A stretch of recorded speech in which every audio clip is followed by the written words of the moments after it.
السلام علیکم ورحمۃ اللہ وبرکاتہ۔ آج میں آپ کے لیے ایک کہانی لے کے آئی ہوں۔ ایک دفعہ کا ذکر ہے، بہت گرمی تھی۔ ایک عورت صحرا کے راستے پر چل رہی تھی۔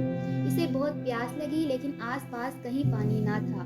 کچھ دیر اسے ایک کنواں نظر آیا۔ وہ تیزی سے کنویں کے پاس گئی اور نیچے جھک کر پانی پیا۔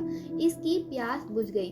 جب وہ کنویں سے باہر نکلی تو اس نے دیکھا ایک پیاسا کتا ہانپ رہا ہے، زمین چاٹ رہا ہے کیونکہ اسے بھی بہت پیاس لگی تھی۔ عورت کو اس پر بہت رحم آیا۔ اس نے سوچا یہ بھی اللہ کی مخلوق ہے، اسے بھی پانی پینا چاہیے۔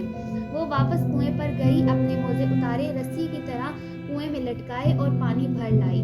اس نے سارا پانی کتے کو پلا دیا۔ کتا خوش ہو کر پانی پینے لگا۔ عورت کے چہرے پہ بھی خوشی ہوگی۔ ہمیں اس کہانی سے یہ سبق ملتا ہے کہ نبی کریم صلی اللہ علیہ وسلم نے فرمایا، اللہ نے اس عورت کو اس کے رحم دلی عمل کی وجہ سے معاف فرما دیا۔